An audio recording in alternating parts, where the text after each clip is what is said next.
Digital media সন্থাৰ ধুবুৰী জিলা সমিতি পূৰ্ণাংগ সমিতিখন গঠন হ'ল।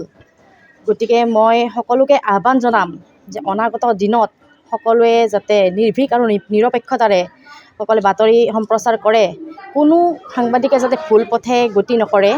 গতিকে সকলোকে আহ্বান জনাম আৰু সকলোকে মই শুভেচ্ছা জ্ঞাপন কৰিছোঁ ধুবুৰী জিলা পূৰ্ণাংগ সমিতি গঠনৰ বাবে। পশ্চিম অসম ধুবুৰী জিলাৰ আগমনিত আজি এখন মধ্য ইংৰাজী বিদ্যালয় আগমনী মধ্য ইংৰাজী বিদ্যালয়ত উপস্থিত হৈ আমি আনন্দিত হৈছোঁ। কেলে আমাৰ যি সদৌ অসম জাৰ্নেলিষ্ট এণ্ড ডিজিটেল মিডিয়াৰ আহ্বায়ক সমিতি আমি গঠন কৰি দিছিলোঁ। সেই আহ্বায়ক কমিটিৰ নিৰ্দেশ মৰ্মে আহ্বান মৰ্মে আমি আজি ইয়াত উপস্থিত হৈ পূৰ্ণাংগ কমিটি গঠন কৰিব পাৰিছোঁ। আৰু পূৰ্ণাংগ কমিটিৰ এই ধুবুৰী জিলাৰ চুকে কোণৰ পৰা অহা সংবাদ কৰ্মীসকলক লগ পাই পুনৰবাৰ কৈছোঁ নিতৌ আনন্দিত হৈছোঁ। আজিৰ এই নৱগঠিত জিলা সমিতিৰ সভাপতি নুৰুল হক ডাঙৰীয়াৰ নাম সদনে প্ৰস্তাৱ কৰিছে আৰু সাধাৰণ সম্পাদক ৰফিক আকন্দৰ নামটো সকলোৱে প্ৰস্তাৱ কৰিছে।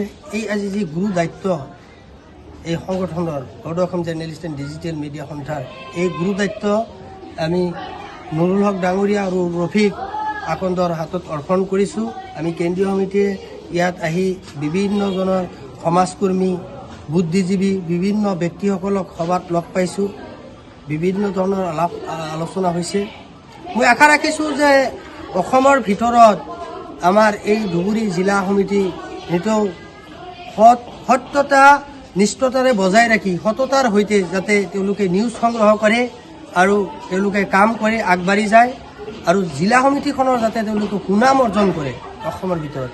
তাৰ কাৰণে এই নৱগঠিত জিলা সমিতিৰ সভাপতি সম্পাদকে ক্ৰমে বিষয়সকলক এটাই আহ্বান জনাম যাতে আপোনালোকে সুনাম অৰ্জন কৰে। বিভিন্নজনৰ জ্যেষ্ঠ ব্যক্তি ইয়াত পাইছোঁ, আমি লগ পাইছোঁ। বিভিন্নজনে বিভিন্ন ধৰণৰ মতামত অৰ্পণ কৰিছে, তাতে ভালে লাগিছে।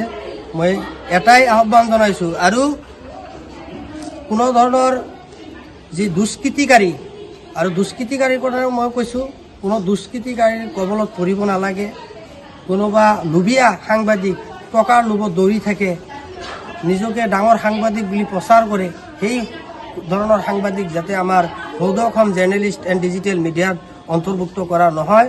তাৰ কাৰণেও আজি আমি আহ্বান কৰিলোঁ যে নৱগঠিত জিলা সমিতিক, আৰু আশা ৰাখিছোঁ যে অনাগত দিনত সত্য শুদ্ধ নিৰ্ভীকভাৱে যাতে আমাৰ এই ধুবুৰী জিলা সমিতিৰ যে নৱগঠিত সভাপতি সম্পাদক তেওঁলোকৰ নিৰ্দেশ মৰ্মে বা আমাৰ কেন্দ্ৰীয় সমিতিৰ অনুমতি হ'লে যিকোনো কাম কৰিব তেওঁলোকে সক্ৰিয় হিচাপে কৰিবলৈ আশা ৰাখিছোঁ। অসমবাসী তথা ডিমৰীয়াবাসীৰ বাবে সুখবৰ। কামৰূপ মহানগৰ জিলাৰ সোণাপুৰত স্থাপন ডিমছ হাস্পতাল এণ্ড নাৰ্ছিং হোম। উপলব্ধ বিভাগসমূহ general medicine, gynaecology, general and laparoscopic surgery, orthopaedic surgery, paediatrics and neonatology, palliative medicine, pain clinic, dermatology, ENT, urology, দুৰ্ঘটনা আৰু জৰুৰীকালীন সেৱাৰ বাবে 24 ঘণ্টাই উপলব্ধ ডিমছ হাস্পতাল এণ্ড নাৰ্ছিং হোম। অত্যাধুনিক সা সুবিধাৰে পৰিপূৰ্ণ ডিমছ হাস্পতাল এণ্ড নাৰ্ছিং হোমত উপলব্ধ digital X-ray, 24 hours pathology, ECG, PAC clinic, 24 hours RMO doctors. ঠিকনা বৰঘাট, সোণাপুৰ, কামৰূপ মহানগৰ জিলা। যোগাযোগৰ নম্বৰ 8009040080।